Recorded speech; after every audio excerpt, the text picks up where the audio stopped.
कैसे मिला इस फेमस अभिनेत्री को अपना कर्मा। सुपरस्टार पति को धोखा देकर रचाई थी दूसरी शादी। बड़ी बड़ी आंखों और खूबसूरती की मिसाल थी। अदाकारा अपने जमाने में लाखों दिलों पर राज किया करती थी, जिसने बॉलीवुड के बड़े बड़े सितारों के साथ काम किया। लेकिन कैसे उनकी खूबसूरती का इस्तेमाल करके डायरेक्टर्स अंग प्रदर्शन करवाया करते थे। क्यों ये अभिनेत्री फिल्मों के लिए कम, विवादों के लिए ज्यादा चर्चा में रही। कैसे मशहूर सिंगर पति को धोखा देकर दूसरी शादी रचाई और दूसरे पति से मिला इन्हें इनका कर्मा। क्यों इन्होंने जिंदगी से तंग आकर खुद को खत्म करने का फैसला कर लिया था और क्या मजबूरी थी कि इन्हें धोखेबाज पति के साथ रहना पड़ा। आज जानेंगे कौन थी वो खूबसूरत और बदनसीब अभिनेत्री। दोस्तों, हम आज बात करने जा रहे हैं एक ऐसी अभिनेत्री के बारे में जिन्हें सीरियस अभिनेत्री के तौर पर कम लटके झटके दिखाने वाली हीरोइन के तौर पर ज्यादा पहचाना जाता था। जी हाँ, हम बात कर रहे हैं खूबसूरत अभिनेत्री योगिता बाली की। 60 और 70 के दशक में इन्होंने कई फिल्मों में काम किया। योगिता बाली को बॉलीवुड के सुपरस्टार अमिताभ बच्चन, विनोद मेहरा, मिथुन, राजेश खन्ना, धर्मेंद्र आदि के साथ फिल्मों में देखा गया है। लेकिन योगिता अपनी फिल्मों के लिए कम, निजी जिंदगी में पनपे विवादों के लिए ज्यादा चर्चा में रहती थी। 1971 में उन्होंने परवाना फिल्म से अपने करियर की शुरुआत की थी, जिसके बाद वो कई फिल्मों में नजर आई। उनका जन्म मुंबई में एक पंजाबी परिवार में 13 अगस्त 1952 को हुआ था। उनके पिता जसवंत फिल्मी दुनिया में अपनी अलग पहचान रखते थे, लेकिन असल में पाकिस्तान से भारत आए जसवंत का असली नाम सैयद इरशाद हुसैन था।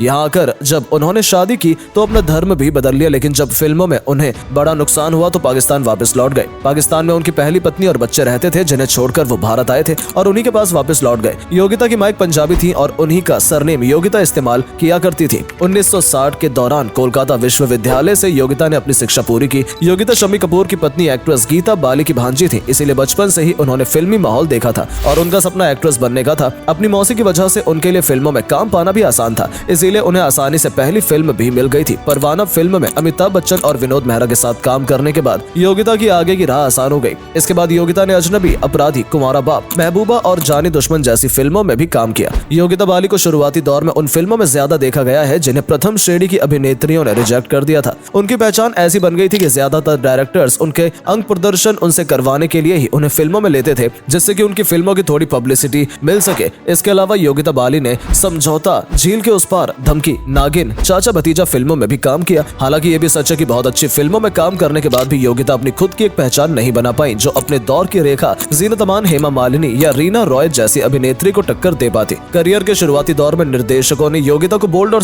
सिंबल के तौर पर पेश किया था और यही उनकी पहचान बन गई, जो उनके लिए बहुत गलत साबित हुई। करियर तो उनका जैसा तैसा चल रहा था, लेकिन पर्सनल लाइफ हमेशा ही विवादों में घिरी रही। योगिता बाली को बॉलीवुड में चाहने वालों की कोई कमी नहीं थी। दिल लगाने के लिए तो उनके पास बहुत थे, लेकिन साथ देने के लिए कोई भी नहीं था। योगिता को फिल्म जमुना के तीर में जाने माने एक्टर सिंगर किशोर कुमार के साथ काम करने का मौका मिला। ये फिल्म तो अधूरी रह गई, लेकिन किशोर के रसीले स्वभाव पर योगिता फिदा हो गई। किशोर से 20 साल छोटी होने के बावजूद दोनों नजदीक आ गए। बात 1976 की है, जब अन्नू कपूर के अपने एक शो में उन्होंने बताया कि वो समय था जब किशोर कुमार और योगिता बाली की जिंदगी में प्यार ने दस्तक दी थी। दोनों शादी करना चाहते थे, लेकिन यह रिश्ता योगिता की मां को मंजूर नहीं था। वजह थी कि किशोर पहले ही 2 शादियां कर चुके थे और दोनों पत्नियों को छोड़ चुके थे। जब योगिता का परिवार शादी के लिए राजी नहीं हुआ तो दोनों ने चोरी छुपके शादी करने का फैसला किया। 4 अगस्त को किशोर कुमार का जन्मदिन होता था और 4 अगस्त 1976 को किशोर कुमार ने मुंबई के बांद्रा स्थित अपने दोस्त के घर योगिता से चोरी छुपके शादी कर ली। दोनों ने शादी को छुपाने की कोशिश की, लेकिन ऐसा हो नहीं पाया और ये राज योगिता की मां तक पहुंच गया। ये जानते ही उनकी मां भड़क उठी, लेकिन अब इसे स्वीकार करने के अलावा उनके पास कोई चारा भी नहीं था।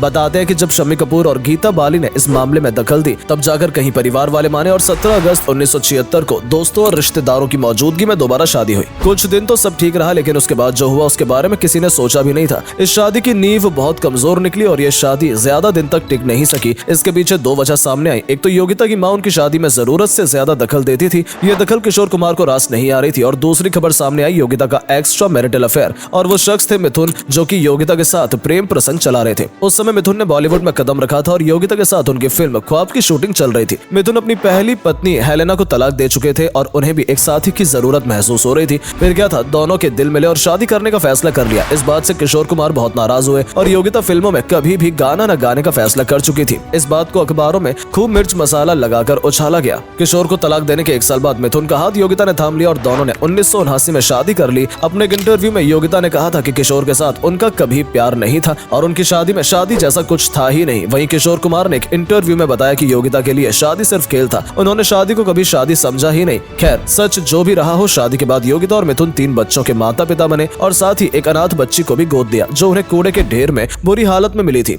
मिथुन से शादी करने के बाद योगिता ने फिल्मों से दूरी बना ली और घर गृहस्थी में व्यस्त हो गई। 1985 में मिथुन और श्रीदेवी के अफेयर की खबरें सामने आने लगी। दोनों ने 7 फिल्मों में काम किया था और दोनों प्यार में पड़ चुके थे। योगिता ने जब मिथुन से इस बारे में बात की तो उन्होंने साफ इनकार कर दिया और सिर्फ इसे एक अफवाह बताया। लेकिन बताते हैं कि कई साल डेट करने के बाद दोनों ने गुपचुप मंदिर में शादी कर ली थी। जब ये खबर योगिता तक पहुंची तो जैसे उनके होश उड़ गए। लेकिन गौर करने वाली बात है, जैसे किशोर कुमार की पत्नी होते हुए योगिता ने प्रेम प्रसंग चलाया था, वैसे योगिता के पति होते हुए मिथुन ने प्रेम प्रसंग चलाकर शादी कर ली थी और इस तरह से योगिता को अपना कर्मा वापस मिल गया था। लेकिन मिथुन की शादी की खबर सुनते योगिता ने ढेर सारी गोलियां खा ली और उन्हें अस्पताल पहुंचना पड़ा। मिथुन भागे भागे घर पहुंचे। बच्चे मां की हालत देखकर हैरान परेशान रो रहे थे। मिथुन का घर बिखर चुका था और ये सब कुछ मिथुन से सहन नहीं हुआ। मिथुन बहुत ज्यादा डर गए और उन्होंने पीछे हटने का फैसला कर लिया। योगिता बाली की जान बच गई, वो घर वापस भी आ गई और मिथुन को माफ भी कर दिया। लेकिन बताते हैं कि इनका रिश्ता फिर कभी पहले जैसा नहीं हो सका। लेकिन इस घटना के बाद योगिता ने मिथुन के तीसरे बच्चे नमाशी को जन्म दिया था। मिथुन ने श्रीदेवी से रिश्ता तोड़ दिया और अपनी पत्नी और बच्चों के पास वापस आ गए थे। उस समय इस पूरे मामले को लेकर मिथुन की काफी किरकिरी हुई थी। बताते हैं कि आज भी मिथुन और योगिता में ज्यादा बनती नहीं है, लेकिन बच्चों के लिए वो लोग साथ रहते हैं। सोशल मीडिया के जरिए बच्चों के साथ योगिता की तस्वीरें कभी कभी नजर आती हैं, लेकिन उन्होंने कभी भी दोबारा अपना करियर शुरू करने की कोशिश नहीं की और आज भी एक गुमनाम जिंदगी जी रही है। जिस तरह से योगिता ने शादी में रहते हुए भी अपने पति को धोखा दिया और किसी और से शादी रचा ली, उसी तरह से योगिता के साथ भी हुआ, जिससे वो पूरी तरह से टूट गई और अपनी जिंदगी खत्म करने का फैसला ले लिया। लेकिन किस्मत ने उन्हें एक और मौका दिया। आज योगिता मीडिया और फिल्मों से बिल्कुल दूर रहती हैं और कम ही नजर आती हैं।